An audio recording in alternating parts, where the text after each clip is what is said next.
Je ne suis pas paysagiste, je ne fais pas partie de la fédération, il va falloir que je m'inscrive. Mais je m'intéresse au paysage et au grand paysage. Ça ne veut pas dire pour autant qu'il ne faut pas regarder ce qui se passe à toutes les échelles. Mais le grand paysage me semble un grand oublié. Et c'est la raison pour laquelle... Mais j'ai un truc ici.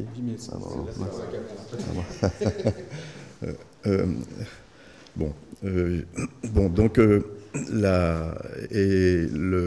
une session des ateliers, je vais en parler, des ateliers internationaux de maîtrise d'œuvre urbaine de Cergy-Pontoise, ont pris le problème à bras-le-corps en faisant une session en 2012 dont le titre était révéler et mettre en scène le paysage des métropoles, et en particulier celle de la région Île-de-France. Mais ça a permis quand même d'inviter une dizaine de métropoles mondiales à cet événement, dont je vais dire comment il s'organise. Alors je vais commencer par vous dire quel est le sommaire de ma présentation que je vais présenter sur cet écran. Je vais donc expliquer ce que sont les ateliers très rapidement, dire qu'ils sont, je le répète, de Cergy-Pontoise. Et ça n'est pas un hasard parce que Cergy-Pontoise, dont la décision a été prise de le faire en 1965, est à l'extrémité d'un axe tangentiel nord, comme on le disait à l'époque, et qui allait de Cergy à Roissy. Et si cet axe tangentiel allait de Cergy à Roissy, ce n'était pas non plus un hasard, c'est parce que la géographie le commandait. Et donc ça s'est inséré dans un espace qui était un espace de la vallée de Montmorency, prolongé de part et d'autre par ce qu'on connaît de la plaine de France, et puis de Cergy-Pontoise maintenant. Cergy-Pontoise elle-même, la ville, s'est installée sur un grand amphithéâtre. Et je dis amphithéâtre parce que c'est une boucle de l'Oise, mais qui domine de 30 mètres tout Paris. Donc on a Paris à ses pieds. Et c'est aussi ce parti pris de faire un grand amphithéâtre avec un grand espace central au milieu a conduit à faire un axe majeur, que vous avez peut-être entendu parler, l'axe majeur de Cergy-Pontoise, qui a une valeur métropolitaine maintenant, mais il a mis 35 ans à trouver une existence. Mais cet axe majeur, il est enfermé dans le périmètre de Cergy-Pontoise, de l'agglomération de Cergy-Pontoise.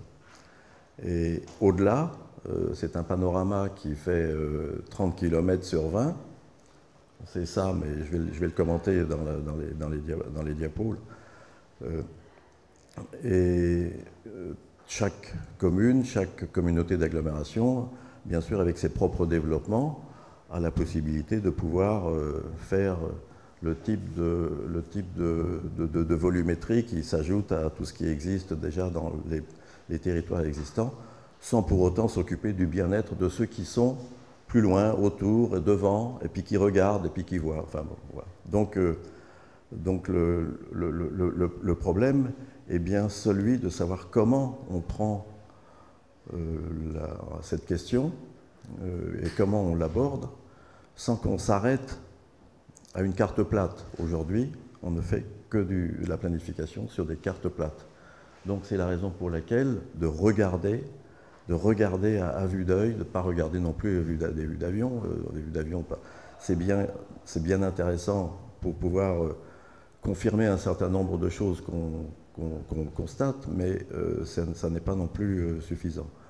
Donc ces ateliers, finalement, ils ont tourné autour de ce problème et ça a conduit à faire des synthèses dans lesquelles on est amené à dire que la vallée de la Seine, super médiatisée, elle n'est pas dissociable des plateaux qui sont autour. D'ailleurs, c'est là qu'habitent les gens, pour la plupart, ceux qui sont dans la périphérie.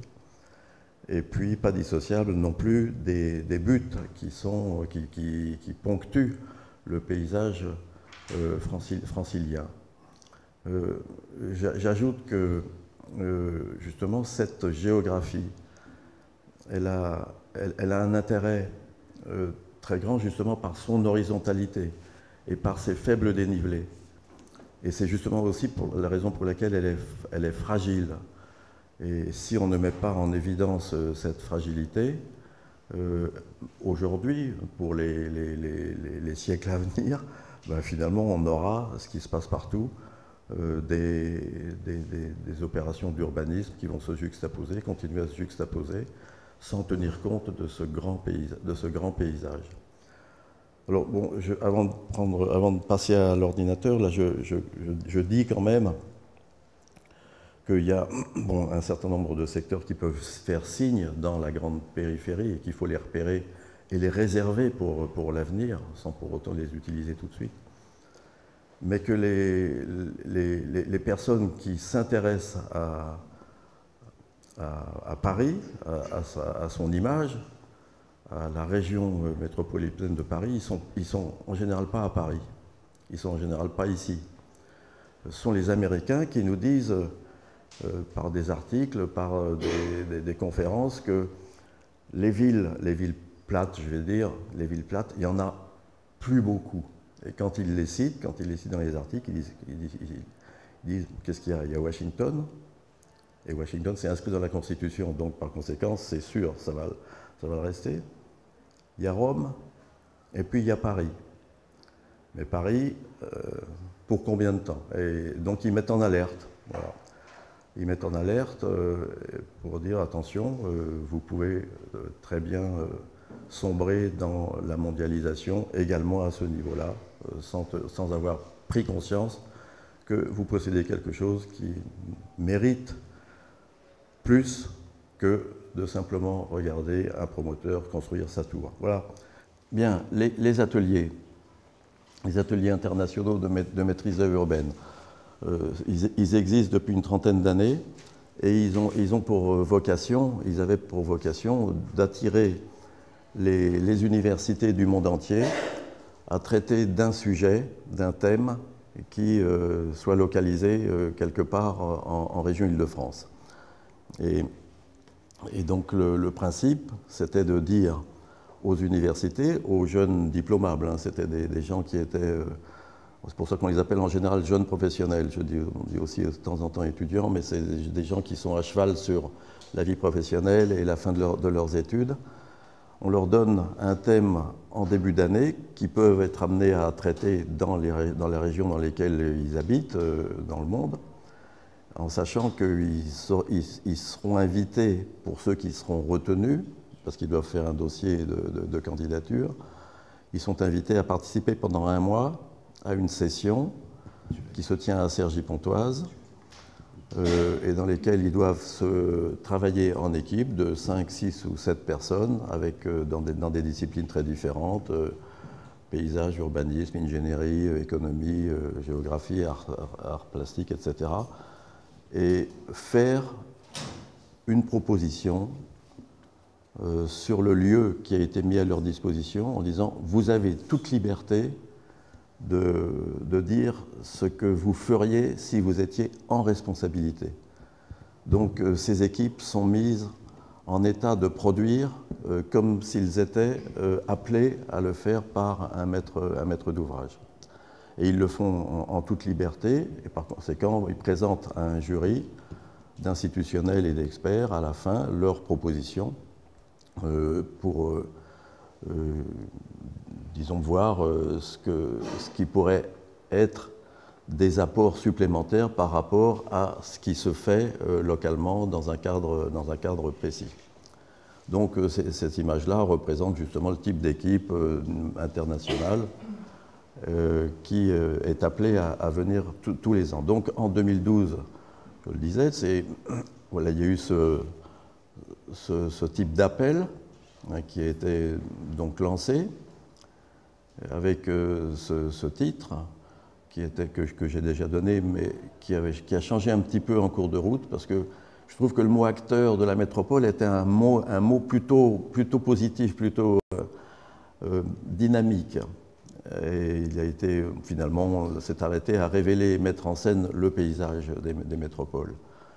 Mais c'était quand même faire un constat d'évidence, celui qui est écrit, que le paysage métropolitain aujourd'hui se construit un peu au hasard au fil des projets. Et c'est aussi comme ça, sur ce constat, que les équipes devaient être amenées en se promenant sur l'ensemble du territoire, ce qui est évidemment pas facile quand on arrive de l'extérieur. C'est déjà pas facile quand on est dedans et puis qu'on vit dedans, mais quand on découvre et prendre la dimension du paysage, c'est quelque chose d'assez colossal.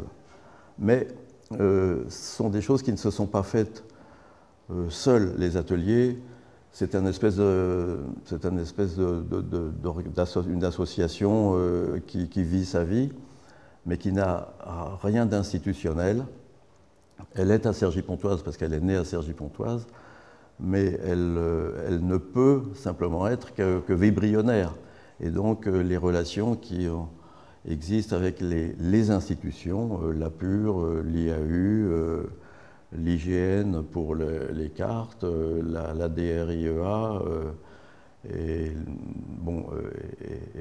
d'autres, font que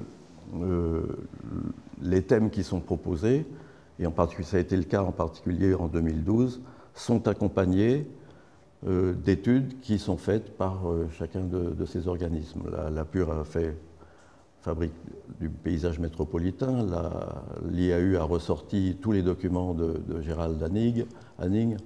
Les cahiers sont le résultat d'interviews multiples de personnalités qui s'occupent de ces problèmes. Et ces images montrent d'une part les types de reliefs, mais également les types de trames qui existent dans la région. Alors, comme vous pouvez le constater déjà, on se met à une échelle qui est déjà l'échelle métropolitaine. Et je reviens sur Cergy-Pontoise, sur ces fameux axes tangentiels, qui sont ceux qui ont été mis en place au moment du premier schéma directeur de la région Île-de-France, parce qu'avant il y avait le PADOG, le plan d'aménagement et d'organisation de la région parisienne, mais qui était un plan d'urbanisme classique et qui limitait l'urbanisation dans ses limites. Enfin, vous le connaissez tous, je ne m'étends pas. Par contre, le plan de 65 cherchait à échapper au système radioconcentrique et donc a suivi les informations qui lui étaient données par la géographie et qui avaient été exploitées dans le temps par les grands axes métropolitains. Alors, le Champs-Élysées est bien sûr le plus connu. On va reparler du front de Marly, mais Versailles, mais le plateau de Saclay, mais les étangs de Hollande. Et puis là-haut, dans le nord, la chaussée Jules César. La chaussée Jules César qui contournait Saint-Denis et qui va jusqu'au Havre, jusqu'à Harfleur à l'époque. Le voilà d'une autre manière, et il est accompagné d'un élément de coupe qui montre bien que les trois niveaux, le triple étagement du relief, qui est celui de l'Île-de-France dans sa globalité, on le retrouve partout. Aussi bien Paris intramuros, c'est les côtes 30, 60, 130, cours d'eau, plateau, butte. Et puis au-delà, c'est 25, 30, 90, 180. Cergy-Pontoise dispose justement de ces trois niveaux, en ayant la boucle de l'Oise avec cette espèce de pénétration dans le plateau du Vexin qui est indiqué sur cette carte, le plateau, et puis la butte de l'Otille. Ce sont les mêmes éléments, je le répète, qu'à Paris, mais à une autre dimension, et bien sûr avec d'autres formes.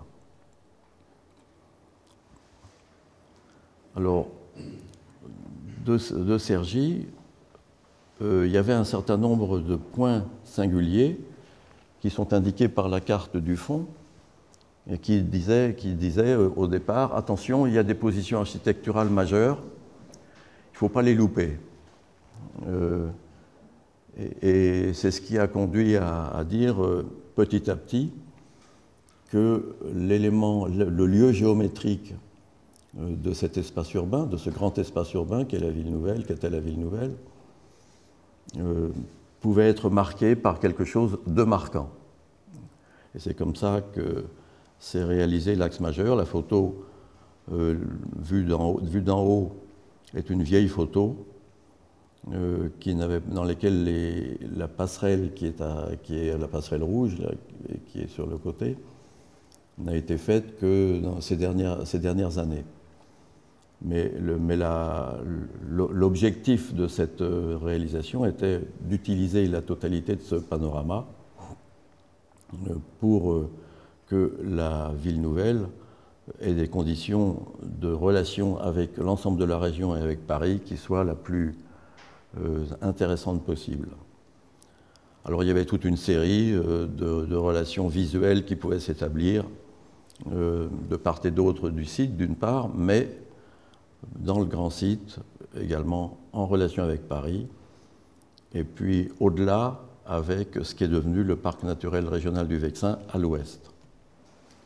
Et à l'est, le grand paysage qu'on a sous les yeux depuis la côte 90, sur l'esplanade dite de Paris, et qui est ponctuée par 12 colonnes qui ont été réalisées par Danny Caravan, qui avait été choisi pour faire justement la mise en musique, la mise en image de cet axe, mais qui intéresse l'espace de Cergy-Pontoise. Alors que l'espace de l'axe majeur, c'est ce que vous avez sous les yeux dans cette carte-là, c'est le fond de paysage et tout ce qu'il y a dans la zone intermédiaire. Alors le fond de paysage, vous le voyez, vous le reconnaissez bien, hein, on voit bien la cuvette de Paris et bien sûr la Tour Eiffel et Montmartre, hein, qui sont les éléments saillants qui resteront saillants évidemment encore très longtemps, je suppose, n'est-ce pas?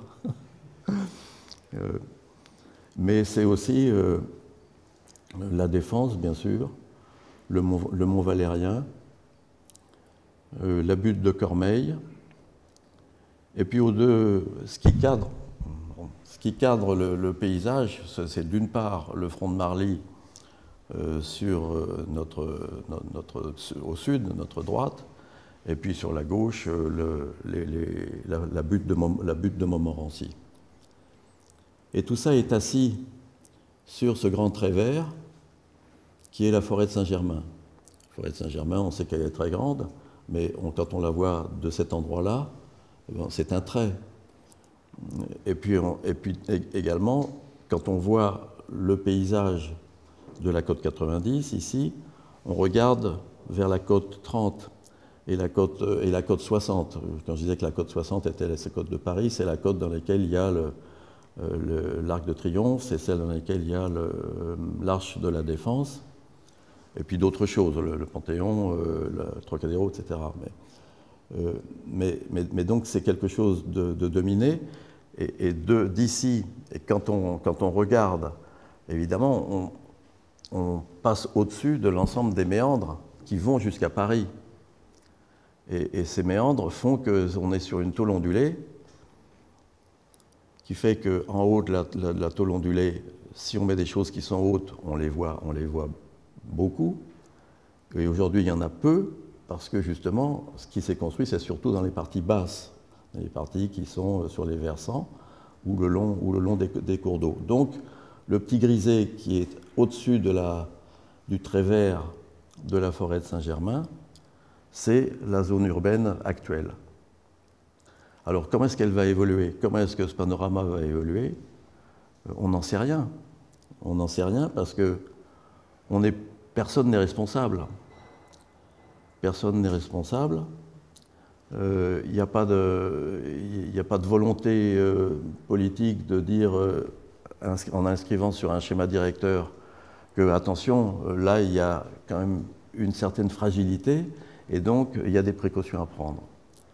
Alors je détaille un peu, je ne sais pas si ça se verra bien, je détaille un peu cette image en montrant ce qu'il y a. On la voit ou pas? Donc c'est repris en gros avec ce qu'on voyait d'une manière plus simplifiée sur la carte précédente, mais avec tous les premiers plans qui s'étalent quand même sur une dizaine de kilomètres, et dans lesquels il y a un foisonnement d'espaces qui sont des espaces boisés, c'est le gris, d'espaces qui sont un peu blancs, ce sont les constructions, ce sont des villages, le village d'Éragny qui regarde vers Cergy, qui est sur le coteau. Et donc on a un foisonnement de choses qui se sont faites au fur et à mesure par ces différentes collectivités et qui vont continuer à se développer comme c'est normal, et avec les objectifs qui sont les leurs, mais sans avoir cette invitation à voir autrement que dans leur propre périmètre. Alors on voit au fond, jusqu'au fond, on voit la porte d'Italie d'ici, qui est à 40 km. La défense est à 20-22 km. Le front de Marly, il est à 19-20 km. Donc on est dans des dimensions qui sont très grandes et qui justement font appel à ce que les paysages métropolitains de ces nouvelles métropoles, de ces grandes métropoles, soient traités comme les paysans traitent les grandes zones des paysages agricoles dont ils sont les tenants. Mais autant eux, finalement, ils ont des systèmes d'exploitation qui fait que finalement ce grand paysage, on le voit toujours à ces dimensions-là, parce que 20-30 km dans un grand paysage qui est un paysage agricole, c'est des choses qu'on côtoie tous les jours et puis qu'on admire. Autant ici, on n'a pas cette capacité de pouvoir admirer. Et c'est quand même dommage. C'est quand même dommage parce que là, on a toute une série de lignes qui sont des infrastructures ou qui sont des constructions. Et là, par exemple, vous avez les coteaux de l'Oise, vous avez l'Oise, vous avez une voie rapide, la RN 184, vous avez des voies de chemin de fer, vous avez des constructions. On ne les voit pas. Parce que finalement, quand on fait quelque chose, un type qui fait la route, il plante ses talus, et puis il les plante sans tenir compte de ce que ça sera, de ce qu'on verra autrement que quand on est dans sa bagnole. Mais quand on n'est pas dans la bagnole et qu'on voit ça, pourquoi est-ce que la RN 180 qui coupe tout ça, pourquoi est-ce qu'on ne la voit pas? Pourquoi est-ce que les coteaux qui sont à la côte 60 et puis qui dominent l'Oise de 30 mètres, pourquoi est-ce que finalement elle n'est pas marquée, cette côte-là? Et ça serait relativement facile à dire, ça serait relativement facile à prendre en compte. Mais qui a envie? Et puis, qui a envie de le faire?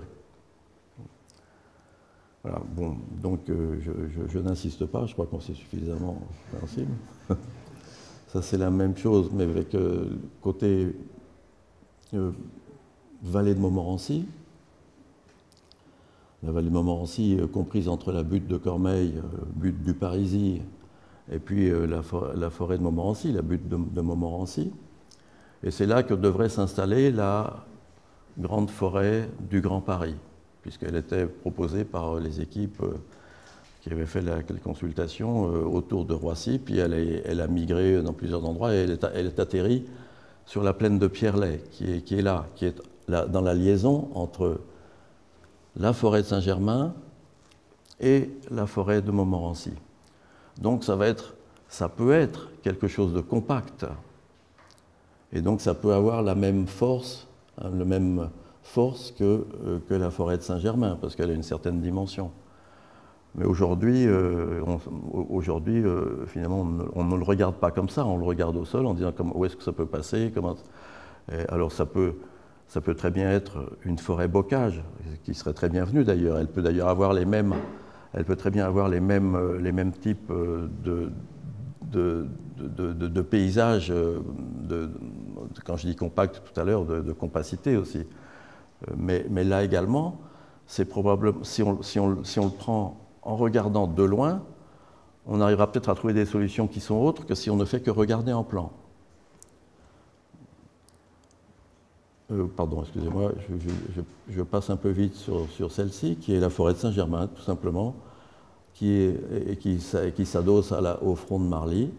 Et puis avec en premier plan, c'est un quartier, le premier quartier de Cergy-Sud, de la ville de Cergy-Pontoise, et en intermédiaire, les coteaux et l'Oise, qui là, comme je le répète, sont pas visibles. Là, c'est de notre faute, c'est de la faute de l'établissement public d'aménagement, mais c'est de la faute aussi de tout ce qui a pu arriver comme accident de parcours, et en particulier la voie de chemin de fer qui aurait dû rester sur le plateau, tourner pour arriver dans Cergy en franchissant l'Oise d'une manière perpendiculaire.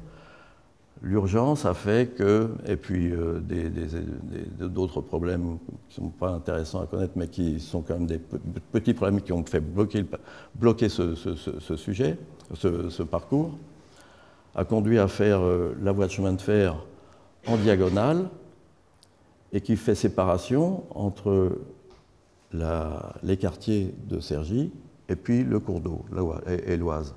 Sur talus, bien sûr, parce que comme c'est inondable, il fallait forcément faire un petit mur. Voilà, bon. Et puis là, on a également le fond de paysage qui est ici, on arrive sur la butte de l'Autil. La forêt de Saint-Germain s'arrête sur l'extrémité de Saint-Germain, et puis il y a le grand fond de Marly qui continue. Et puis entre les deux, à 5-6 km de l'endroit d'où est prise cette vue, parce que j'ai oublié de dire que cette vue, elle est prise pratiquement de la côte de l'axe majeur, côte 90, sauf qu'on est un tout petit peu plus haut, parce qu'on est dans la tour, une des seules tours qui existe à Cergy-Pontoise, qui fait 70 mètres de haut, qui est la tour EDF-GDF.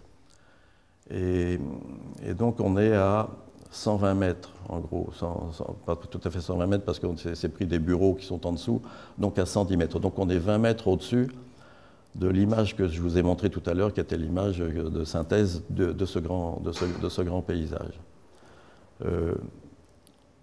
Voilà, donc de là, il y a aussi, on voit devant le trait vert, ce sont les coteaux qui dominent la Seine. Ils dominent la Seine de 30 mètres.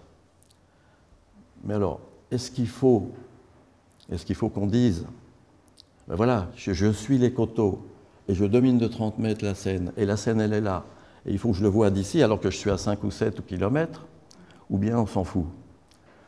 De même que dans l'espace central, il y a la confluence entre l'Oise et la Seine. C'est là où il y a une espèce de petite virgule blanche. C'est là qu'il va y avoir le grand port de Paris, le Havre, Rouen, Paris, celui qui va se substituer à Gennevilliers, le port d'Achères. Là aussi, est-ce que je dois le voir ou est-ce que je ne dois pas le voir? Est-ce qu'il doit se montrer? Est-ce qu'il ne doit pas se montrer? Problème. Alors comment faire pour arriver à prendre en compte ces questions?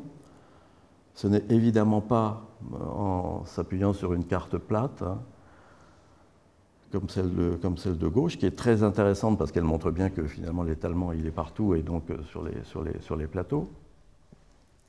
Il est bien évident que c'est en regardant à hauteur d'œil et puis en essayant de comprendre, en faisant des maquettes.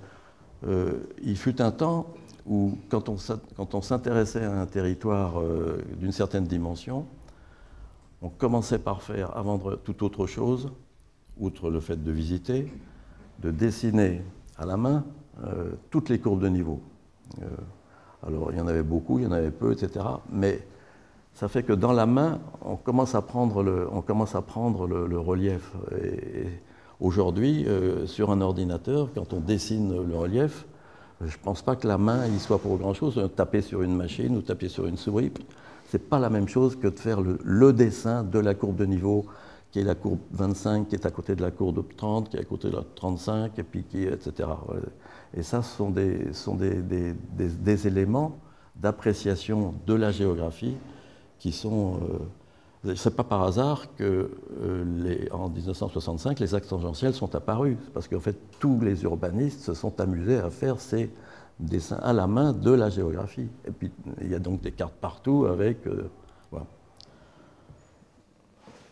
Alors, il y a aussi, apparaissent, Et c'est ce qu'est le petit schéma, les petits schémas qui sont sur la droite, les grandes lignes directrices dont on a déjà dit deux mots et puis qui ont été exploitées au cours de l'histoire, mais qui peuvent continuer à l'être d'une autre manière, bien sûr, dans l'avenir. Alors, les synthèses qui doivent être rapprochées les unes des autres, c'est bien sûr les cours d'eau, le cours de la Seine, avec tous ses affluents, la Marne, le Lierre, l'Orge, etc., l'Essonne au sud, mais les petits affluents qui passent dans la plaine de France pour arriver à l'Oise, Liesse, etc. Enfin bon, toutes ces choses-là qui sont des choses tout à fait tranquilles, qui sont très sinueuses, qui ont des lumières qui sont très différentes les unes des autres, compte tenu justement du grand serpent de chacun de ces cours d'eau, des grands serpents de chacun de ces cours d'eau.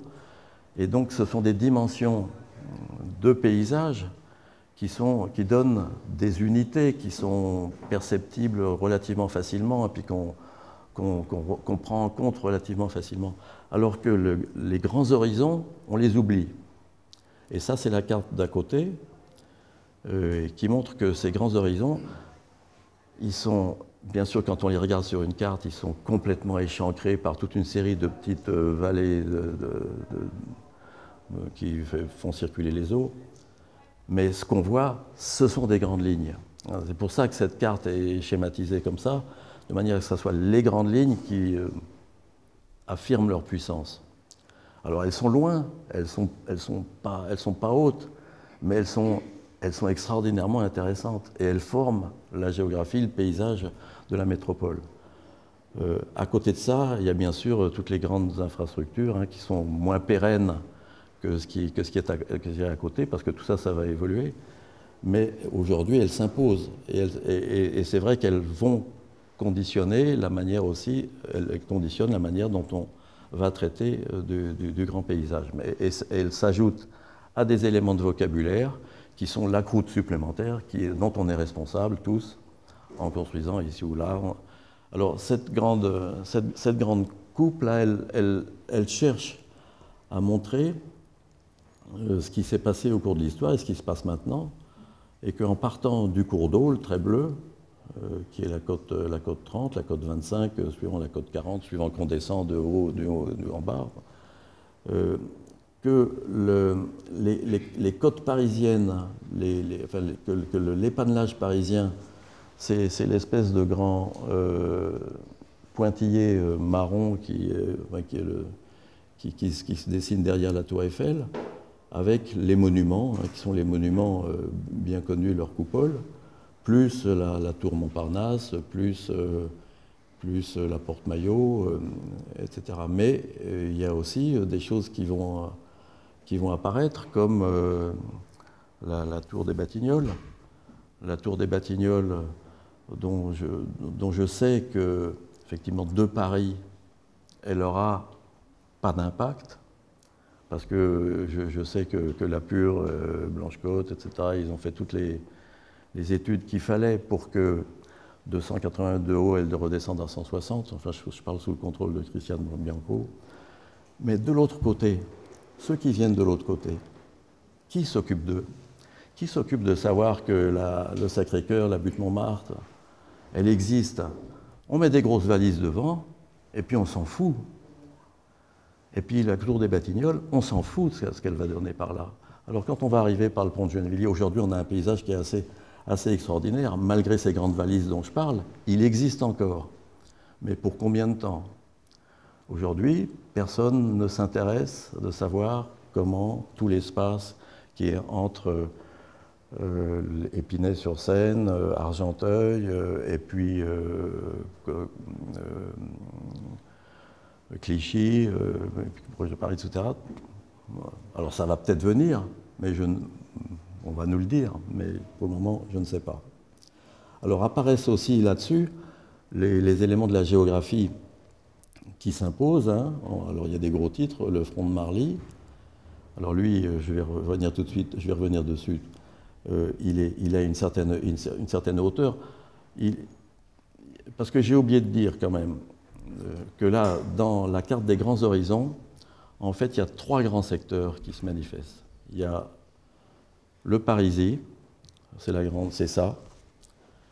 Il y a la Brie, qui est à la côte, de la côte 80 à la côte 60, et puis qui, avec la Seine, qui la traverse, en sachant que tout ce qui est sur la rive gauche de la Seine, ça fait partie de la Brie, malgré le fait qu'on l'appelle de temps en temps l'Urpois. Mais l'Urpois, c'est ce qui est en haut.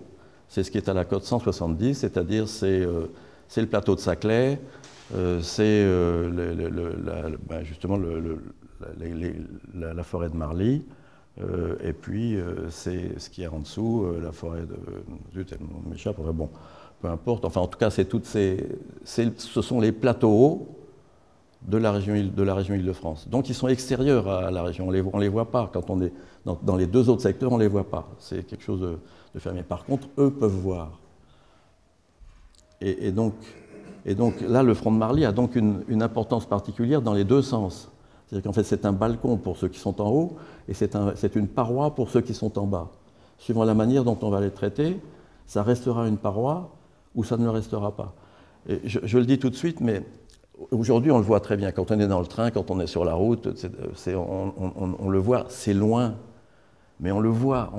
Et si c'était comme à la campagne, et comme le paysan le font au printemps, si c'était un trait jaune avec du colza, alors là, on le verrait apparaître.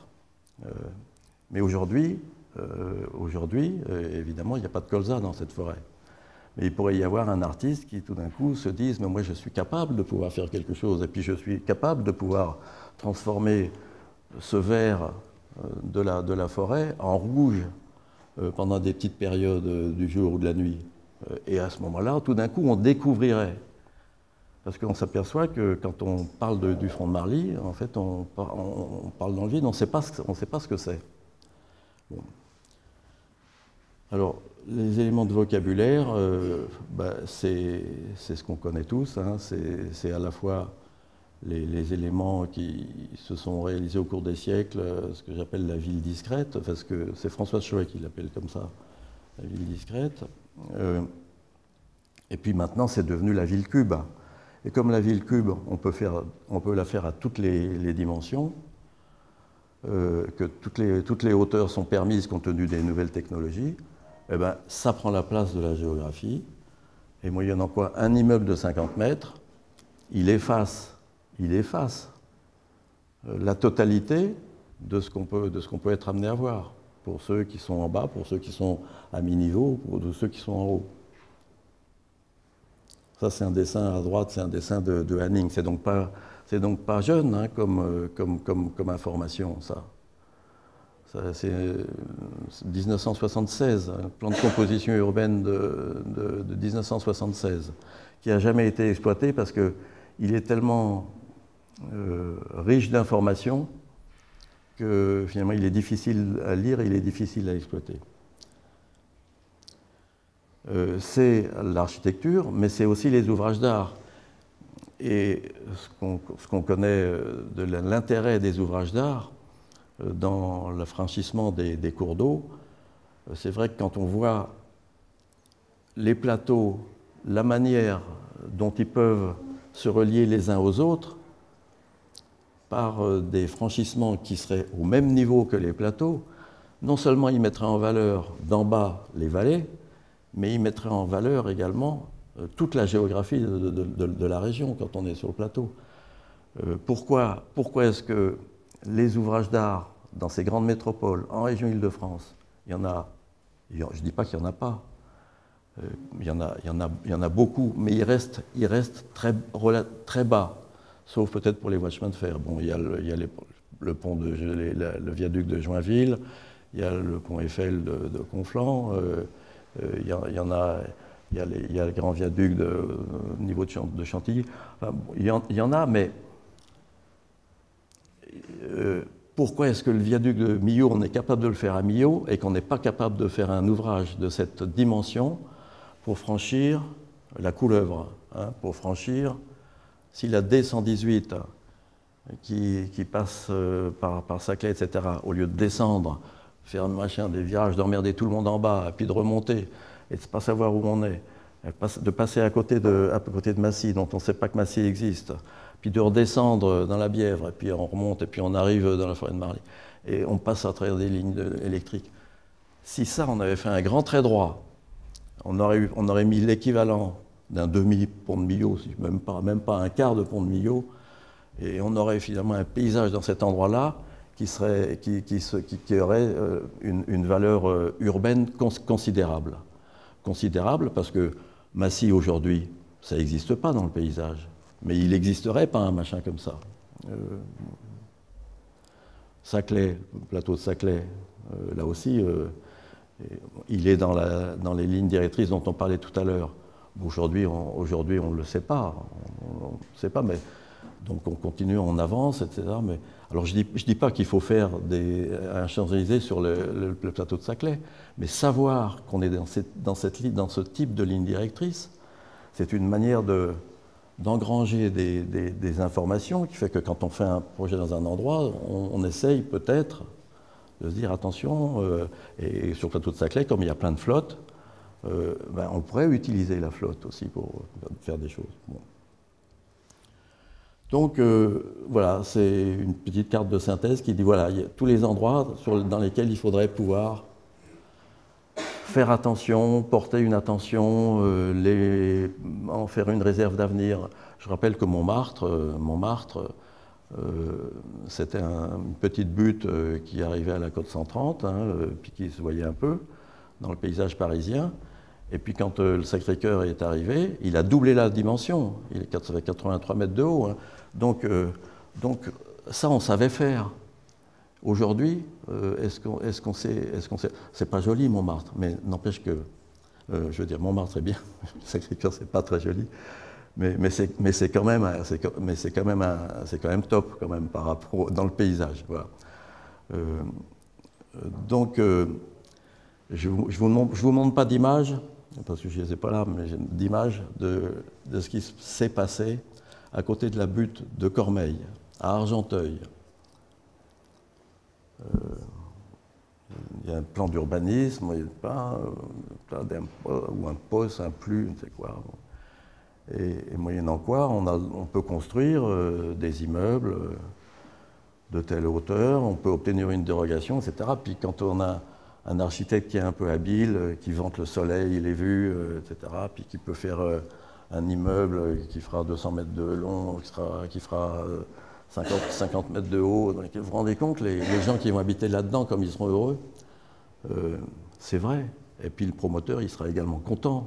Et puis la commune, elle sera contente parce que ça fera je ne sais pas quoi. Et moyennant quoi, on met ça au pied des buttes et, comme je le disais tout à l'heure, ça efface la butte. Et ça existe, il n'y a qu'à aller le voir. Donc, continuons comme ça. Voilà. Alors, je reviens à 3 petits exemples. Celui du front de Marly, qui a cette grande ligne rouge. Je ne reviens pas dessus, en dessous. Ça montre la dimension par rapport à l'axe historique parisien.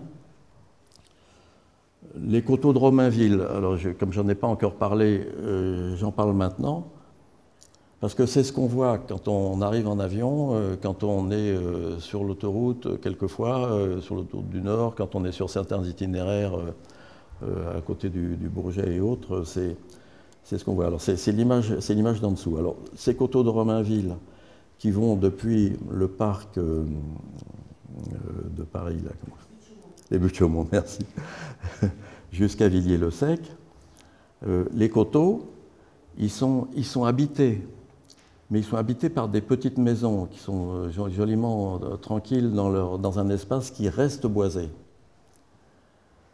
Mais si aujourd'hui on ne le dit pas, que c'est un espace qui a dominante boisée, ben, demain on va construire des immeubles de 3, 4, 5 niveaux, et puis peut-être de 10, et puis voilà. Et moyennant quoi, ce socle qui aujourd'hui est coiffé par la tour télé, la tour télé, et puis les immeubles de Romainville, de Lilas, les Lilas, etc., qui sont assez joliment faits dans la silhouette, puisque et qui vont jusqu'à Belleville,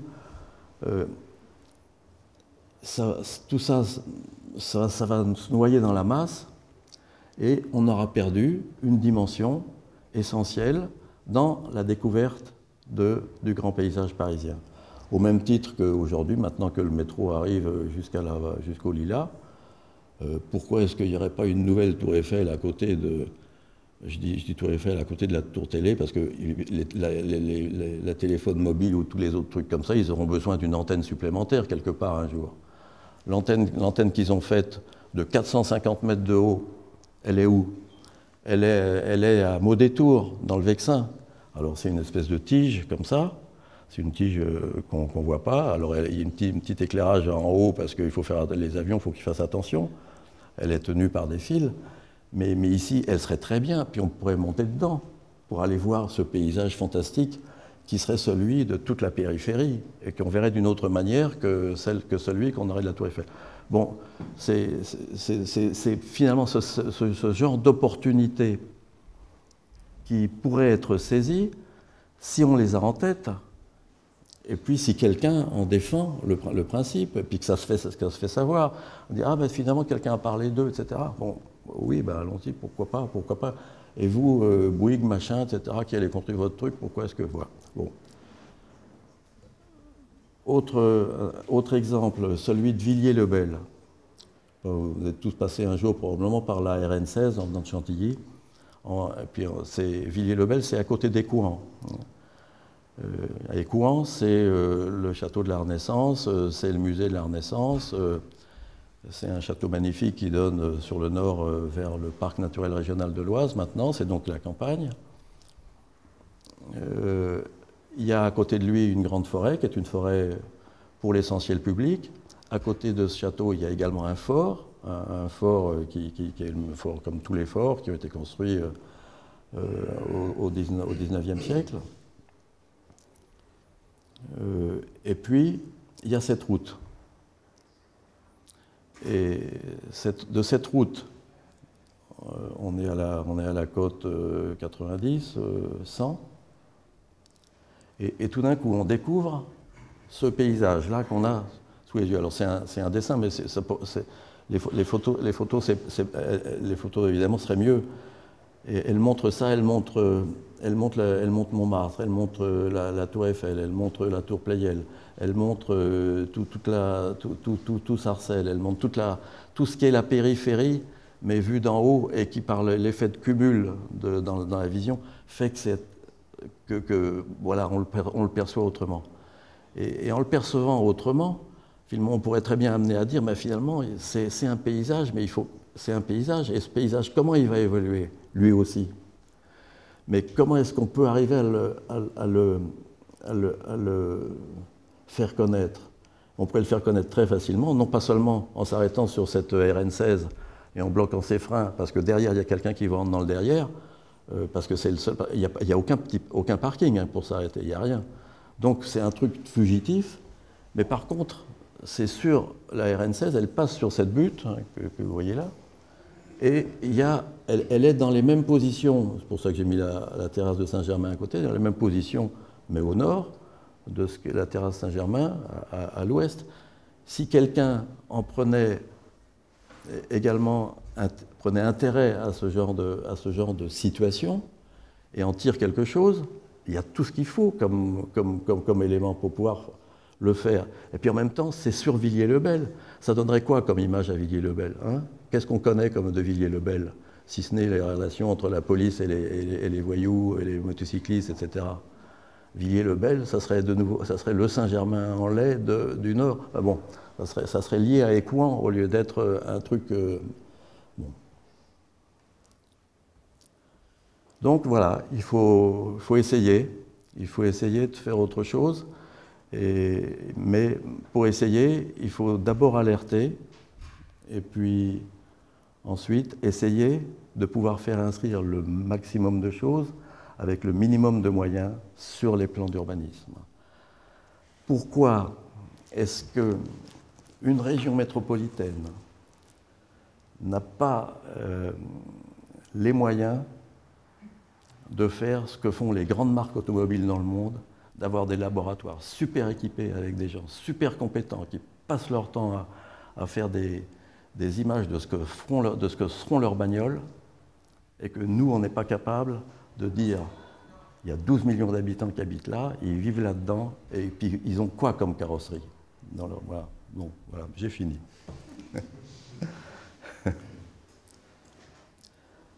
je suis à votre écoute. Mais Christiane, corrige-moi.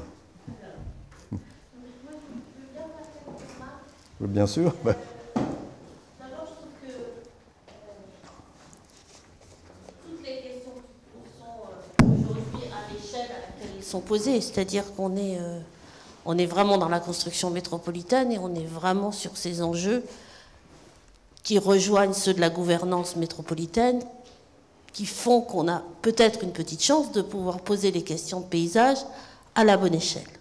Parce qu'aujourd'hui, on hérite d'une situation où les questions de paysage, lorsqu'elles sont au mieux traitées dans des documents d'urbanisme, le sont soit à une échelle extrêmement macro, qui est celle du SDRIF, avec des éléments de paysage, etc., mais pas d'orientation.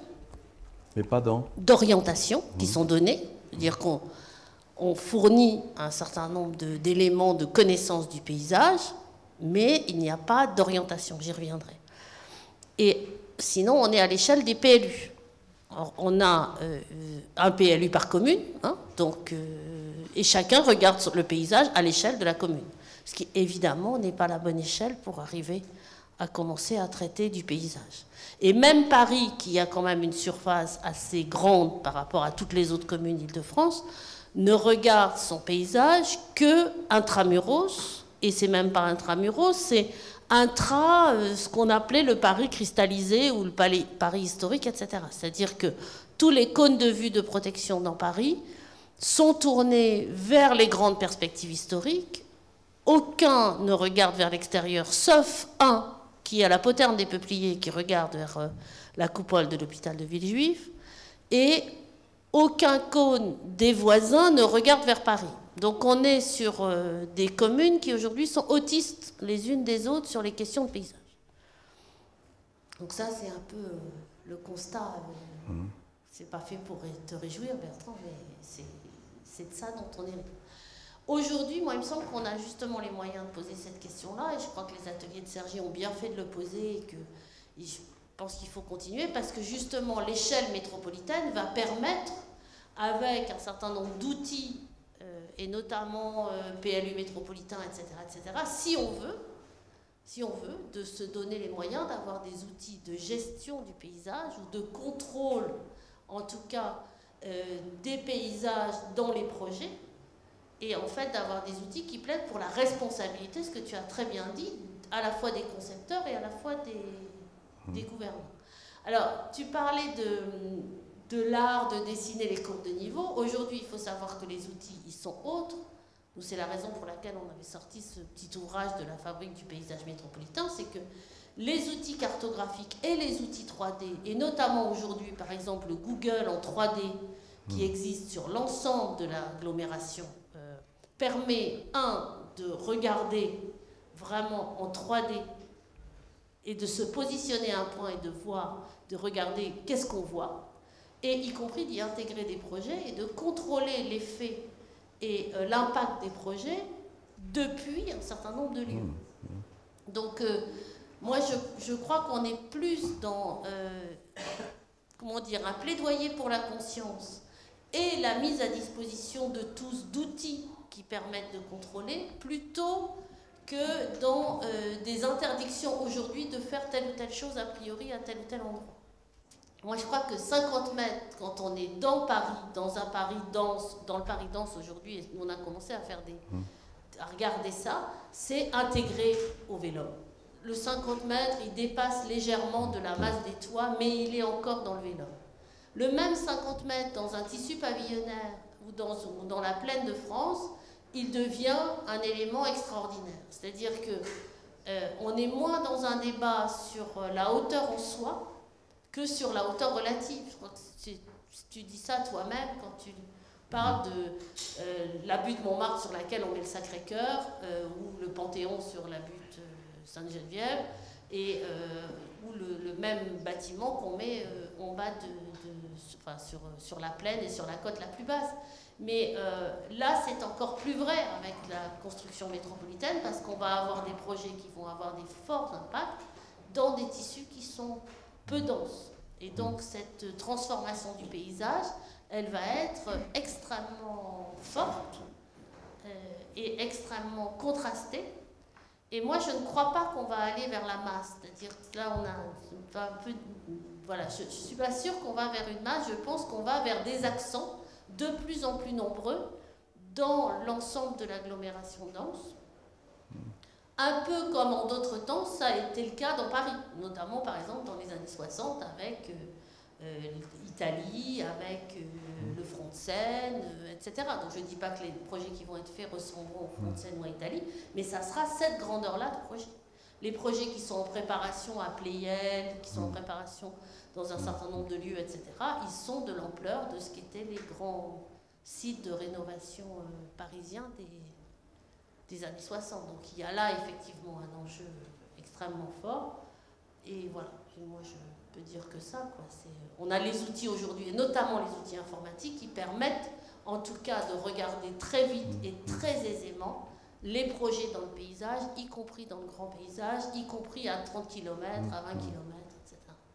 Et ça, je pense que c'est important de les utiliser. Oui, les outils, mais il faut ensuite qu'on les utilise, parce que si je reviens sur les coteaux de Romainville qui dominent le canal de l'Ourcq, hein, c'est des petites maisons, à quelle échelle ça peut se dire? Ça ne peut se dire qu'à l'échelle du SDRIF, que le coteau qui fait 5 km et puis de tant de haut, il doit continuer à se développer, mais avec des petites maisons et en conservant la dominante végétale. Parce que si on ne le dit pas, bah, finalement chaque commune va continuer à le faire, même s'il utilise Google, même si etc., il le regardera à son échelle. Alors je continue quand même, parce que moi je suis pas non plus pour dire qu'il faut rien faire, bien évidemment. Au contraire, je dis pas, tu parles de Pleyel. Pleyel, moi je trouve qu'il faudrait que ça soit 2 fois plus haut. Les cygnes aujourd'hui, dans ces grandes dimensions, ils sont trop petits, les vrais cygnes.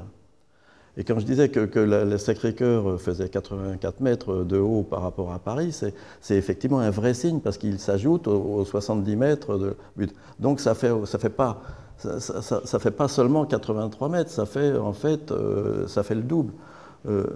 Mais dans la périphérie, il faut que ça soit plus haut. Mais que ça soit dans des endroits... Le Bourget, c'est bien évidemment un endroit dans lequel il faut qu'il y ait un cygne extrêmement puissant. Parce que s'il n'y en avait pas... C'est à la côte 60, le Bourget, justement. Et c'est un endroit qui est particulièrement difficile, parce que c'est une espèce de grand glacis qui descend tout doucement vers la Seine. Et donc, on croit qu'il n'y a rien du tout, qu'il ne se passe rien. Mais par contre, c'est cadré. Et c'est cadré en particulier justement par... la butte d'Écouen en Villiers-le-Bel, et puis par Romainville. Et ça, on ne le sait pas. On ne le sait pas parce qu'on ne le met pas en évidence. Mais moi, je ne vois pas, dans le schéma directeur, je ne vois pas quand même de documents qui me disent ça. Hein. Donc, mais si on me le dit pas... Pardon? Tu as raison, il n'y en a pas. Il n'y en a pas, oui. C'est le débat du paysage qui a à se faire reconnaître, justement. On parle sur des choses sensibles qui n'ont pas forcément trait à être dessinées sur une carte. Et on est dans l'exemple, c'est la caricature là. Comment en parler, on peut en parler, mais on ne peut pas forcément le représenter. Il faut sensibiliser. Et quand vous parlez de Google, moi, ça m'embête un peu, parce que c'est encore une fois un outil informatique, mais on reste chez soi et puis on regarde, alors qu'en allant sur site, il y a également un autre moyen d'apprécier les choses. Non, mais juste sur Google, enfin, je veux dire, c'est juste que c'est un outil. C'est-à-dire que, bien sûr qu'il faut aller sur le site, bien sûr qu'il faut savoir d'où on veut regarder les choses, mais c'est simplement que si on veut faire des représentations en intégrant les projets, on arrive à faire des images, aujourd'hui, extrêmement réalistes, avec on ne peut pas dire c'est très compliqué à faire, on n'a pas le temps de le faire, etc. C'est tout ce que je veux dire. On a tous les moyens, y compris techniques, pour les faire de façon assez rapide et de façon assez pertinente et très spectaculaire. Voilà, c'est tout ce que... Non, mais là, justement, moi je ne suis pas inquiet pour l'intérieur de Paris, parce qu'il y a la pure. Mais je sais très bien qu'on ne va pas mettre un immeuble de 50 mètres juste derrière l'alignement des Champs-Élysées, ou bien sur les coteaux, juste devant Montmartre. Je sais très bien qu'on ne le fera pas. Par contre, on le fait de l'autre côté. on le fait de l'autre côté. Et il n'y a personne pour regarder. Il n'y a personne. Tu vas peut-être... oui, enfin, tu commences à regarder seulement. Tu commences peut-être.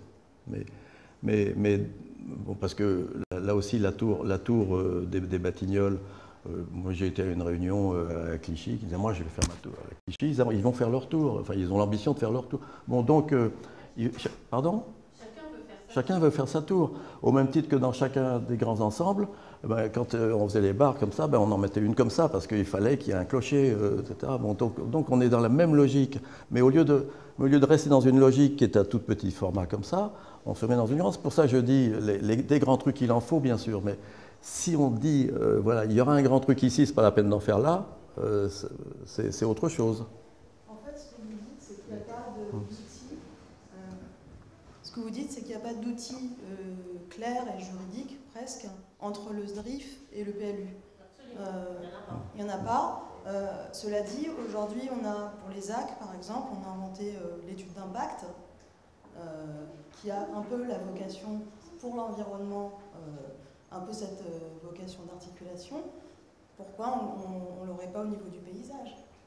On l'a vu également dans le concours du Grand Paris, où il y a des paysagistes qui étaient là, mais qui ont été au final minoritaires par rapport aux architectes, bâtisseurs, qui réfléchissaient, même s'il y avait des super grands paysagistes dans les équipes, ce qu'il en est ressorti, c'est un verdissement autour de gros projets le long de la Seine, mais pas des cartes, pas seulement en plan massisme, comme il le disait tout à l'heure, mais des cartes avec une vision, avec les plans, ce que ça pourrait donner. Toute l'ambiguïté, elle est là, en fait, au niveau du paysage, de quoi on parle, comment on le met, comment on arrive à le faire passer dans les têtes, parce que c'est ça, au final. Est-ce qu'il faut que dans je sais pas, chaque mairie ou au niveau de chaque projet, il y ait un regard paysagiste, quelqu'un qui soit payé, mandaté, avec des textes derrière pour le défendre, pour ce bon sens, en fait, au final, puisque c'est des choses qui vont rester. On ne construit pas la ville pour 50 ans, quoi. C'est un peu la dynamique de rapidité aussi. Bon, après, on parle du temps. Le paysagiste, il travaille beaucoup avec le temps et les opérations immobilières, elles sont sur des laps de rentabilité, quoi. Donc, voilà. Je voudrais savoir s'il y a au niveau international, s'il y a des planifications qui existent de cet ordre-là, c'est-à-dire de gérer le point de vue, le patrimoine, en même temps géographique ou architectural d'ailleurs. Et parce que en fait c'est beaucoup un travail sur le point de vue que vous faites. C'est des points de vue remarquables déjà, que moi je vois un peu un repérage de points de vue remarquables. Et on pourrait imaginer qu'il y a une protection d'un patrimoine géographique, au même titre qu'on le fait pour le littoral ou pour l'architecture, à partir de points de vue remarquables, et que l'on s'intéresse à ce qui peut masquer ou le regard, enfin des choses comme ça, ou le mettre en valeur, le regard. Et d'autre part, j'étais enfin c'est un autre aspect par rapport à votre quart de Millau, là, qui s'inscrivent dans la vallée à l'échelle urbaine, de la part d'un paysagiste. Enfin, je trouve que ça mérite un débat, un autre débat plus prononcé, parce que je pense que quand on est en dessous, dans la vallée de Millau, il y a une prégnance des piles qui ne sont pas anodines non plus dans le paysage, quoi. Oui, je suis bien d'accord. C'est aux deux échelles qu'il faut le voir. Mais tous les aqueducs romains, les aqueducs des périodes ultérieures, les viaducs qui ont été faits pour le chemin de fer au 19e siècle, il y en a de magnifiques. Je pense au viaduc de Chaumont dans la Marne, qui fait 3 km de long, chose comme ça. Il a une présence fantastique. Il a la même présence que le viaduc de Millau. Alors, quand on fait les autoroutes aujourd'hui, c'est vrai qu'on regarde à la fois où ça peut passer sur le plan foncier, on regarde où ça peut passer pour gêner le moins, etc. Et puis finalement, voilà, c'est un tortillon. Mais le problème du paysage, on ne regarde ni d'en dessous ni d'au-dessus. Parce que finalement, les autoroutes qui passent, même au niveau bas, ils font des ouvrages d'art qui sont, je ne dis pas qu'ils sont moches, mais ils sont très, très prégnants. Quand ça passe à Palaiseau, là, la route, là, prend de la place, hein, puis on ne peut pas la traverser. Puis, alors je prends Palaiseau comme ça, mais il y en a partout. C'est simplement des hypothèses qui sont jetées pour dire attention, c'est vrai que la vallée elle a une échelle, le plateau en a une autre. Donc prenons les deux échelles. Je prends un autre exemple, mais c'est la petite butte sur laquelle s'est posé à Villejuif le centre Gustave Roussy. C'est un bâtiment qui s'impose, que des gens trouvent moche. Moi, je le trouve plutôt bien, mais je trouve qu'il mériterait d'être plus haut aussi. Je trouve qu'à côté de lui, je sais qu'il y a des extensions qui se font, mais on les fait à plat pour pas qu'on les voit.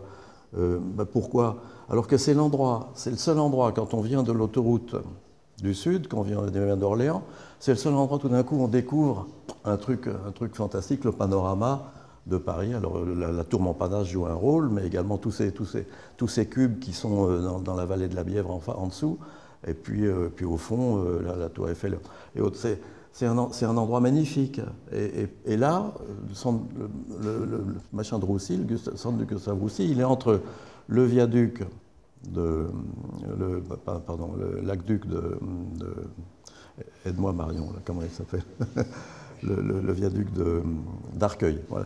D'Arcueil, et puis il va chercher le fort d'Ivry, le fort de, je ne sais plus comment il s'appelle, bon. Enfin, en tout cas, il y a toute une bande de terrain là qui finalement fait partie de ce que j'appelle le front de Marly. C'est ce petit rond qui est à l'extrémité de la grande ligne verte. C'est un endroit extraordinaire, si on le regarde bien, si on le prend en compte, mais si on le regarde aussi à la bonne échelle, à la toute petite échelle et à la bonne échelle. Voilà, donc, en un mot pour répondre à la première, je crois qu'aujourd'hui, nous sommes prisonniers de notre urbanisme réglementaire. C'est-à-dire qu'à l'échelle internationale, si on regarde notamment les pays anglo-saxons, on est sur un urbanisme de projet. Un urbanisme de projet, ça veut dire venez avec votre projet et on va examiner s'il est bien, s'il rentre bien dans le paysage, etc. Et de ces pays-là, moi je l'ai vu à Vienne, je l'ai vu à Londres, etc., on développe des outils qui permettent de mesurer réellement l'impact d'un projet dans un paysage, dans un tissu urbain, etc. Nous, on a un urbanisme réglementaire. Donc soit le règlement, il dit, il y a une hauteur limitée, et vous mettez là, et vous faites comme ça, soit il n'y a rien. Et s'il n'y a rien, eh bien, c'est comme s'il n'y avait pas d'impact. Et on a aujourd'hui cet effet-là, je pense, dans les projets. Enfin, moi, oui, j'ai une question effectivement à laquelle j'ai répondu, c'est effectivement les métropoles étrangères. Là. À l'international, il n'y a pas beaucoup d'endroits dans lesquels, parmi celles qui sont venues, il y a Montréal qui a fait un gros travail. Il y a Vienne en Autriche. Oui, Vienne en Autriche. Il y a une politique de positionnement des bâtiments hauts. Il se trouve que j'ai reçu récemment, il y avait San Francisco qui était là en 2012, qui nous avait déjà dit, la baie de San Francisco, on a ces problèmes-là, mais il n'y a aucune organisation qui nous permette de le faire. Et je viens de recevoir des informations qui me disent, on n'arrive pas, on n'avance pas, on a toujours la conscience qu'il faut faire quelque chose, mais on n'avance pas.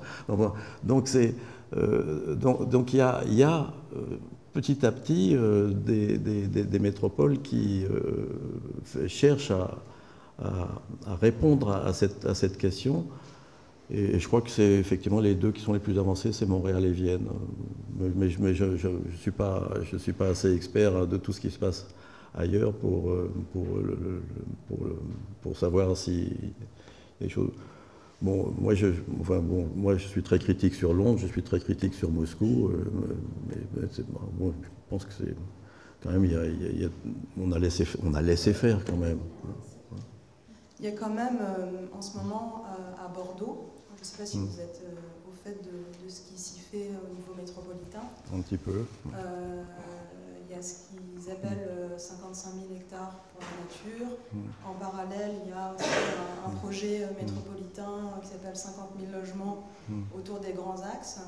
Et ce sont des grandes opérations en fait de réflexion dans un premier temps et qui font que ensuite à une échelle plus restreinte, de l'îlot au bâtiment, on a une insertion de projets à des échelles de réflexion beaucoup plus larges. Donc, je pense quand même qu'en France, il y a Paris, la métropole parisienne qui se développe dans ce sens-là, il y a quand même Bordeaux, il y a peut-être Lille. Moi j'ai l'impression que c'est en train de changer. Non, mais à Lyon aussi, c'est vrai que dans leur schéma directeur, par exemple, à Lyon, ils ont pris en compte le fait que Lapardieu, c'est le répondant de Fourvière, là, dans lequel il y a ce grand élément qui finalement fait le lien entre les deux, et puis la tour de piano qui devait se faire sur le parc de la Tête d'Or, et c'est pas fait justement parce que c'était pas l'endroit dans lequel il fallait le faire.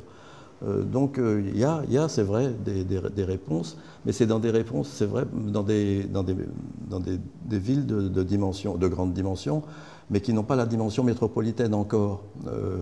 Mais en tout cas, c'est vrai que cette approche, du fait qu'elle existe dans des villes de cette importance-là, ça peut générer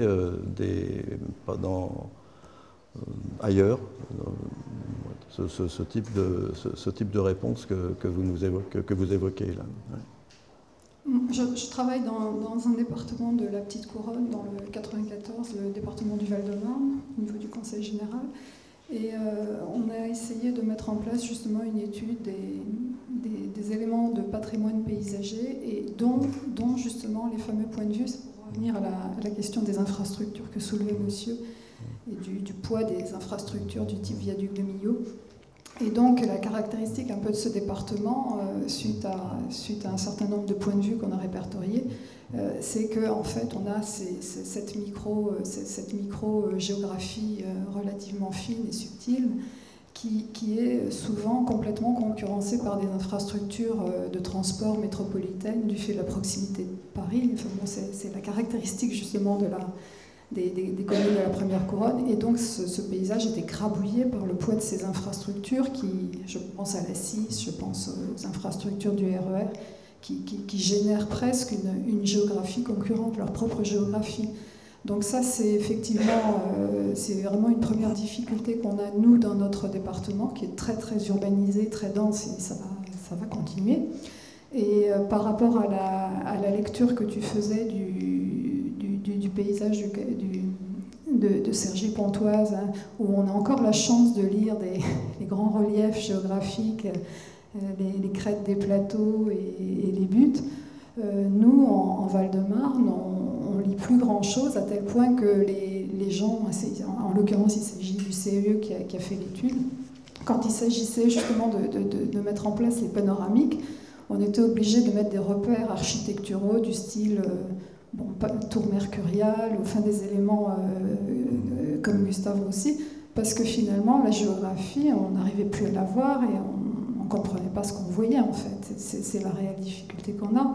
Et si nous, en tant que professionnels, on a du mal dans des paysages très urbanisés à comprendre ce qu'on voit, vous pensez bien que les aménageurs, etc., comment voulez-vous qu'ils aient ces clés de lecture? Donc il y a effectivement, je trouve que ce débat est très très intéressant, il y a effectivement urgence en la matière, et je pense, moi personnellement, que des recettes comme les infrastructures romaines, qui effectivement, ont leur intérêt, leur pertinence, parce qu'on a tellement démolé la géographie avec des infrastructures et des techniques de déblai remblai, justement dans des petites vallées un peu subtiles, avec des dénivelés très, très fines, qu'il y a urgence à comprendre déjà ce qu'on voit, donc dessiner, nommer les repères géographiques, les repères architecturaux, parce que les repères géographiques, je pense, moi, en banlieue ne suffisent plus. Et puis après, la deuxième étape, après celle de la préservation des points de vue, qu'est-ce qu'on en fait? Est-ce que c'est intéressant de garder ces points de vue? Comment effectivement on fait des paysages plus respectueux et une urbanisation plus respectueuse de la géographie? C'est un problème. Là, Enfin, dans le Val-de-Marne, il y a quand même les versants de part et d'autre de la Seine qui existent. Alors, je sais bien qu'il y a des immeubles qui sont très hauts, qui les masquent. Il y en a quelques-uns qui sont tombés là récemment, enfin il n'y a pas très longtemps. Mais bon, mais c'est vrai que c'est bien plus difficile dans un secteur qui est déjà bourré, si je puis dire, de retrouver. Pardon? Oui. Oui. Oui. Je pense par exemple aux éléments qui étaient des éléments de repère importants dans la géographie, comme les forts. Le fort du Kremlin-Bicêtre, maintenant on le voit quasiment plus. Le fort de Villejuif, bon, on voit plus Gustave aussi que le fort. Or, c'était des émergences, c'est des points construits marquant la géographie. Non, il y a je trouve que c'est formidable de recommencer, essayer de comprendre ce qu'on voit et de prendre les exemples justement de mise en valeur, comme le Sacré-Cœur, le viaduc de Millau, etc. Comment ça marchait, les infrastructures, tous les aqueducs, tous les viaducs, et de voir pourquoi effectivement, se poser systématiquement la question de pourquoi on ne réutilise plus ces recettes qui fonctionnent finalement. Il y a Christiane qui a envie de répondre. Un mot sur les forts. Les forts n'ont jamais été visibles. Ils étaient faits pour qu'on ne les voit pas et pour, par contre, en revanche, que l'on voit depuis les forts. Donc c'est maintenant, en sens que l'enjeu sur les forts, il est maintenant, au moment où peut-être on va les reconvertir en autre chose. Mais donc ça, c'est un fantasme. On n'a jamais vu les forts. On voit au mieux le contrefort végétalisé sous lequel est qui est sous le fort. Mais le fort lui-même, on n'en voit aucun. Oui, mais ce qu'ils ont de très intéressant, c'est qu'ils sont bien situés. Ben voilà. Et donc maintenant, on va pouvoir en faire quelque chose. Et là, il y a un enjeu de savoir si on va banaliser ces sites ou pas. Oui. Mais l'enjeu, je pense qu'il est maintenant. Oui, mais justement, c'est la reconnaissance, l'alerte, etc. Je me rappelle avoir été visiter une petite butte qui était indiquée à Chambourcy comme étant un grand point de vue sur la région de Chambourcy. C'était sur la carte Michelin au 53 millième. La carte Michelin, elle a ça d'intéressant, c'est qu'elle met les points de vue. Et donc on y va, et puis qu'est-ce qu'on voit? On voit une butte construite par des maisons sur des grandes parcelles dans lesquelles les gens avaient une vue magnifique. Et puis il y avait un couloir qui était large comme ça, enfin j'avais juste la place de passer, dans lequel la vue était réservée pour ceux qui, par hasard, passaient par là. Enfin voilà, c'est le type de truc. Donc il y avait un lotissement qui s'était mis là pour des très belles parcelles, des belles maisons, machin comme ça, mais le point de vue, je ne sais pas s'il y a encore, je n'ai pas vérifié, sur la carte 53 millième, enfin en tout cas, il n'existe plus pour ceux qui ont envie de faire ce genre de pèlerinage, quoi. Je voudrais faire une remarque par rapport à tout ce travail sur la temporalité, parce que là, bon, il y a une présentation qui est faite pour la lumière solaire, on va dire. Donc moi, je vais parler de la lumière, l'image nocturne, qui est quand même au niveau de l'usage une temporalité qui n'est pas négligeable. Et donc je suis concepteur lumière. Et je mets votre travail en rapport avec les schémas directeurs d'aménagement lumière qui se font, qui ont tendance à se développer. Et en fait, on est amené à travailler sur le point de vue d'une manière, c'est une occasion justement de montrer les points de vue, les différents points de vue du territoire envisagé.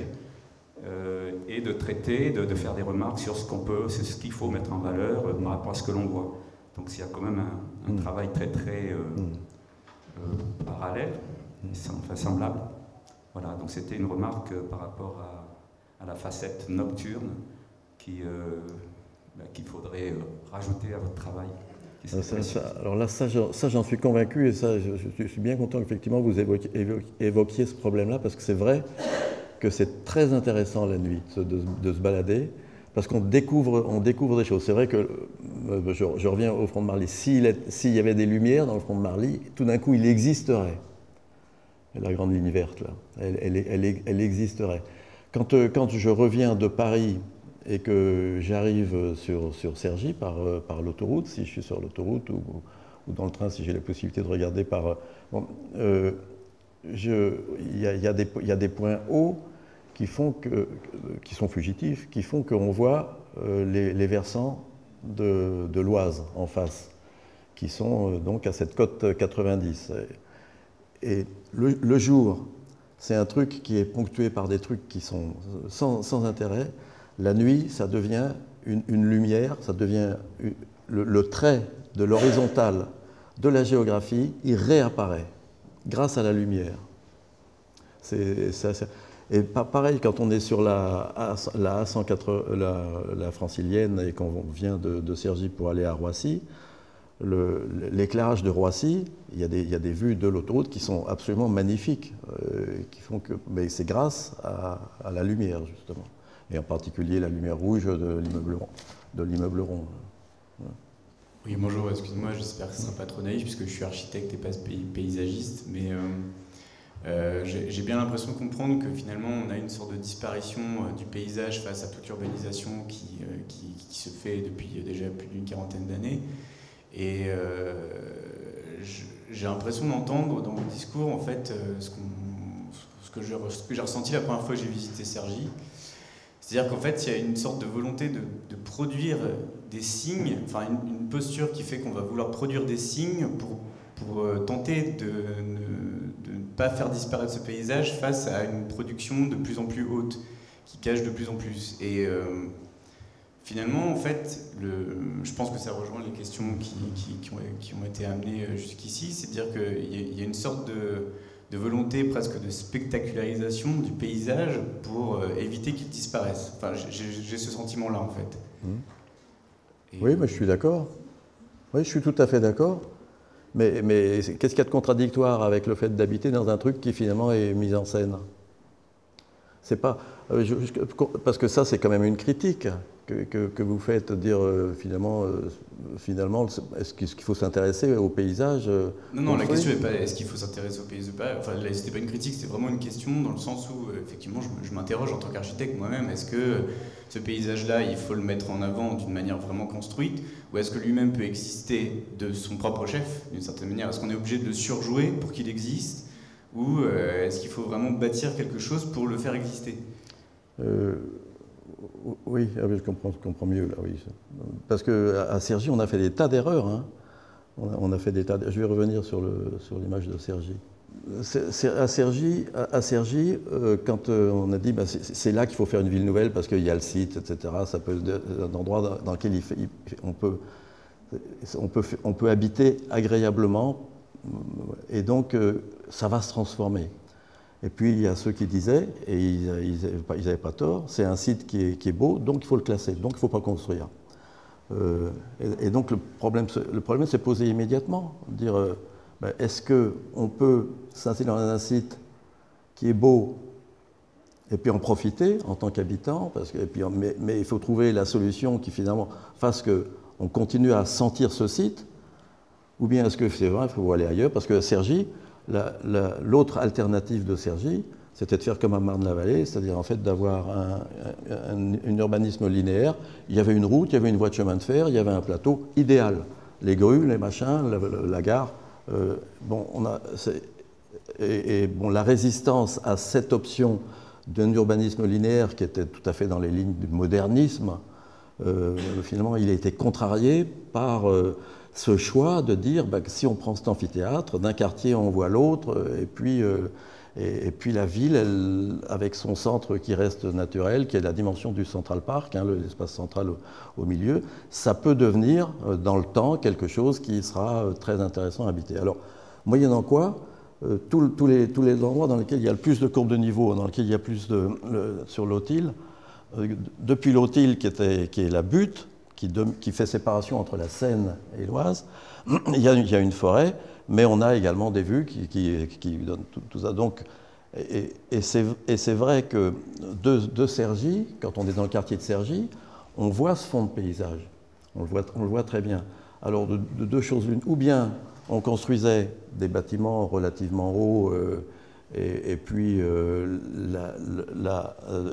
les versants de la butte, ils pouvaient être amenés à disparaître, ou bien on essayait de respecter, d'avoir un épanelage qui ne dépasse pas les 4 niveaux, et dans lesquelles on puisse aussi faire ce qui répondait à une demande politique très forte d'avoir des maisons individuelles qui sont transformées en maisons de ville, moyennant quoi c'était des maisons hautes, mais qui pouvaient s'intégrer à des habitats collectifs. Et en même temps, on descendait en faisant des écrans boisés perpendiculaires aux courbes de niveau. Et moyennant quoi, aujourd'hui, ça commence, compte tenu de l'avancement de la végétation qui pousse, la lisière du bois de l'Autil, elle se trouve maintenant proche de l'Oise, c'est-à-dire pratiquement sur les coteaux. Alors, et cette lisière, donc, ça veut dire que finalement, on a en face de soi, quand on est à Cergy, une espèce de grand boisement. Seulement, il ne faut pas se masquer non plus. Il faut dire, il y a des gens qui habitent là-dedans, j'habite là-dedans. Et donc, il est important aussi d'avoir des signes qui disent « je suis là, j'existe, je suis un quartier ». La pagode de Chanteloup, elle est au milieu d'une forêt, c'est une folie, mais en tout cas elle existe, elle se manifeste, on vient la voir. Bon, donc en ville, on doit avoir ce genre de... Alors bon, ça c'est pour cette partie-là. Sur Cergy, il y a un double problème. Il y a d'une part le fait que c'est quelque chose qui descend progressivement vers l'Oise, et puis qu'ensuite il remonte. Donc quand on arrive et qu'on découvre Cergy, on devrait là aussi avoir des étagements successifs qui finalement font que le centre émerge et qu'on se dise tiens, là il y a un truc qui émerge. Et on a fait nous une connerie, c'est de mettre une ligne de bâtiment qui était trop haute le long de l'Oise. Elle fait 7 ou 8 niveaux, alors que ça aurait dû continuer à avoir 4 niveaux. Et moyennant quoi, derrière, il y aurait eu une augmentation progressive de la hauteur, parce que le centre était le plus dense, la gare, le centre commercial, tout, la tour. Et ça, pour moi, c'est une gêne, une vraie gêne. Une autre chose aussi, on a été les premiers à faire appel à Beaufil en France. Il avait fait Val d'Unset.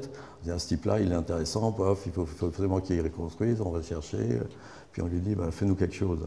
Et à cet endroit-là, et puis il se trouve que cet endroit-là, c'était sur justement la rampe qui monte jusqu'au plateau, et dans la zone intermédiaire. Donc, il fait, peut-être entendu parler, il fait la petite cathédrale. Il avait complètement changé de style. Il a dit, moi je suis en France, c'est du gothique, donc paf. C'était un truc intéressant. C'était des triplex, d'un côté du logement, de l'autre des bureaux, une grande nef par laquelle on passait, qui était le chemin piéton. Bon, c'était intéressant. Et puis en même temps, ça donnait des vues. Bon. Et puis, ça a mis 2 ans de travail. Et l'objectif des villes nouvelles, c'était d'arriver à réaliser 2000 logements par an. Et pendant ce temps, ils bouffaient du terrain, ça prenait du temps. Et puis, il y a un conseil d'administration dans lequel on a des pontes. Hein. Il se trouve qu'au conseil d'administration, on avait Poniatowski, qui était ministre de l'Intérieur. Il a dit, c'est très bien ce truc-là, mais c'est pas bien, mais il faut le faire ailleurs. Voilà. Donc, exit Beaufil, et puis donc il fallait rattraper le temps perdu, et moyennant quoi, hop, la maître d'ouvrage, architecte, etc., puis on fait des opérations, et les opérations sont trop hautes, alors elles ont les mêmes objectifs d'ouvrir sur la vue, mais elles sont, quand on est dans la base de loisirs, là c'est le truc qui saute à la gueule, et qui est une mauvaise, enfin bon, je ne vais pas dire que c'est une mauvaise architecture, c'est un mauvais épanelage par rapport à ce qui aurait dû être fait. Bon, maintenant, Cergy, ça continue à évoluer. Hein, ça se fait. Moi, je trouve qu'ils font des choses intéressantes. Ils avaient l'opportunité d'avoir des terrains qui avaient été achetés par l'établissement public, la Ville Nouvelle, et moyennant quoi, ils sont actifs, puis ils font... Bon, je ne sais pas comment ça va finir, mais... il manque encore des signes, ou au moins un signe. Je fais la comparaison avec la Défense. La Défense, quand il n'y a pas eu l'Arche, la Défense, ça a été uniquement des tours de bureau. Et puis l'Arche a complètement changé les choses. Là, il se trouve qu'il y a encore à Cergy, dans le centre de Cergy, il y a des possibilités de pouvoir faire quelque chose qui soit dominant. je ne sais pas quoi du tout, hein, mais il ne faudrait pas que ce soit une tour de bureau ou quelque chose comme ça normale. C'est vraiment un objet particulier qui est mais il faut qu'on soit en attente, au même titre qu'à la Défense. Il y a eu de multiples projets avant d'arriver à l'Arche. Il y a eu 4 ou 5 ou 3 ou 4 concours, il y a eu les plus grands, il y a eu Peg, il y a eu celui qui a fait les immeubles miroirs, là, comment il s'appelle, Ayo, il y a eu... il y a eu des projets très intéressants, mais ils n'étaient pas... c'était pas l'Arche. Voilà. Et l'Arche est arrivée, ça a tout d'un coup donné une dimension. Et à Cergy, là, quand est-ce que ça arrivera, quelque chose qui finalement vienne redonner du corps à quelque chose qui aujourd'hui en manque encore. Oui. Oui. Enfin, c'est une ville forcément en évolution, et c'est bien ça. C'est bien qu'il y ait un dynamisme, que la ville n'a pas encore suffisamment envie de se montrer. Je reprends également, toujours sur avant qu'il y ait Cergy, Cergy-Pontoise, il n'y avait que Pontoise. Et Pontoise est dominée par Saint-Macloul, qui est la cathédrale, qui est installée sur des côtes hautes. Et donc le clocher de Saint-Macloul, il se voyait de partout. On arrive du Vexin, les routes, elles convergent là-dessus. On arrive de la vallée de Montmorency, la N14, elle donnait sur le clocher de Saint-Macloul. Mais elle fait partie de la cité historique. Et la cité historique a été préservée, heureusement. Elle a failli disparaître. Mais Saint-Ouen-l'Aumône a disparu. Saint-Ouen-l'Aumône, le petit village a disparu tout simplement parce qu'on a considéré en 1950 que c'était des habitats vétustes. Donc on a classé ça en vétuste, interdiction de faire n'importe les travaux, donc ça se cassait la gueule. Et puis en 60-65, il y a le grand projet, le grand ensemble qui arrive s'installer sur l'ancien Saint-Ouen-l'Aumône, avec les tours, les machins, etc. Et puis il y a un type qui a dit, mais attention, il y avait une perspective sur Saint-Macloul en arrivant de la N14. Alors on a dit, ah bon, c'est ça qu'il vous faut, bon, on va les deux petites tours qui sont là, on va les pousser de 5 mètres, et moyennant quoi, vous aurez une petite vue sur... Alors Saint-Macloul, c'est devenu un petit crayon là-dedans, c'est ridicule, c'est ridicule. Mais on est dans ce monde-là, dans lequel les choses changent. Je suis d'accord qu'il faut... Mais autant Saint-Ouen-l'Aumône aurait pu continuer à être intéressant, puis Cergy reprenait des choses qui étaient plus denses, qui étaient hautes, etc.